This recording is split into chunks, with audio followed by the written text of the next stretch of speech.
তো recently famous YouTuber Mohak Mangal and famous news channel ANI-কে নিয়ে অনেক কিছু এদের দুজনের মধ্যে চলছে। তো সেই নিয়েই আমি আজকে ইনফরমেটিভ ভিডিওটা বানাচ্ছি। এখানে অনেকগুলো লিগাল টার্ম অনেকেই ব্যবহার করছে, copyright strike, fair use, extortion, defamation, অনেক লিগাল টার্মস রয়েছে। তো এগুলোই আজকে সিম্পলিফাই করার জন্য আমার এই ভিডিওটা বানানো, এবং আপনাদেরও ইন্টারেস্টিং লাগবে শুনুন। একটু ধৈর্য ধরে ভিডিওটা দেখবেন প্লিজ। তো স্টার্ট করা যাক, চলুন। তো ফেমাস ইউটিউবার মোহক মঙ্গল একজন ফেমাস ইউটিউবার এবং একজন ভালো ক্রিয়েটারও। তো অপরপক্ষে ANI একটা ফেমাস নিউজ চ্যানেলও। তো এদের দুজনের মধ্যে সমস্যাটা এটাই যে ANI বলছে যে মোহক মঙ্গল তাদের কিছু ডকুমেন্ট কপি করেছেন, কিছু ভিডিও, কিছু পোস্টার তাদের কপি করেছেন। এটাই হচ্ছে মেন ইস্যু, এইটা নিয়েই মেন ঝামেলাটা শুরু হয়।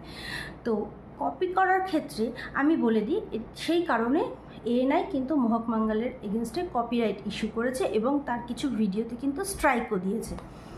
তো কপিরাইট জিনিসটাকে আমি একটু বলে দিই, যখন কেউ নিজস্বভাবে কোনো ভিডিও, কোনো মিউজিক হতে পারে, কোনো বুকস হতে পারে, কোনো রিসার্চ হতে পারে, নিজস্বভাবে যখন কোনো কিছু ক্রিয়েট করছে, তখন তার সেই জিনিসটার প্রতি একটা রাইট চলে আসে, এবং সেই জিনিসটা যদি অন্য কেউ তার উইদাউট পারমিশন ব্যবহার করে থাকে, তো তখনই কিন্তু সেটাকে কপিরাইট বলা হয়। এবং কপিরাইটের পেনাল্টি হিসাবে কিন্তু কপিরাইট স্ট্রাইক আসে। তো এইভাবে যদি মাল্টিপল স্ট্রাইক করতে থাকে, তাহলে সেই ভিডিওগুলো তো ডিলিট হবেই এবং চ্যানেলও কিন্তু ডিলিট হয়ে যেতে পারে।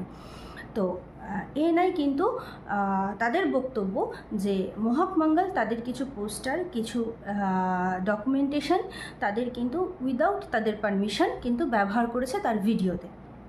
এক্ষেত্রে মোহক মঙ্গল এটা বলছে যে আমি ফেয়ার ইউজের জন্য ব্যবহার করেছি। ফেয়ার ইউজ মানে হচ্ছে যে যখন কোনো ডকুমেন্ট, অন্য কারোর ডকুমেন্ট, আমি কোনো রিসার্চ পারপাসে, মানুষকে বোঝানোর পারপাসে, টিচিং পারপাসে বা কোনো নলেজ শেয়ারের পারপাসে কোনোভাবে ব্যবহার করছি, তো সেটাকে ফেয়ার ইউজ বলে। ফেয়ার ইউজে কিন্তু কপিরাইটের বিশেষ কিছু প্রভাব পড়া উচিত না। মোহক মঙ্গলের কথা হচ্ছে এটা। এবার সমস্যা হচ্ছে এখানে একটাই, সেটা হচ্ছে ফেয়ার ইউজের যে ডেফিনেশনটা, এটা কিন্তু ইন্ডিয়াতে খুব একটা স্পষ্ট নয়। তো ফেয়ার ইউজের ডেফিনেশনটা কিন্তু কোর্ট এক এক সময় এক একভাবে দেখে, কোর্টের ইন্টারপ্রিটেশন, লয়ের ইন্টারপ্রিটেশন, কোর্টের জাজমেন্ট কিন্তু এক এক সময় কেস টু কেস ভ্যারি করে কিন্তু ফেয়ার ইউজের ব্যাপারটা চলে। ফেয়ার ইউজের কিন্তু কোনো সঠিকভাবে কোনো লয়ের আন্ডারে কিন্তু ইন্ডিয়াতে কোনো ডেফিনেশন নেই। এটাই হয়ে গেছে মেন সমস্যা। এবং এই ঘটনাটা ঘটার পরেও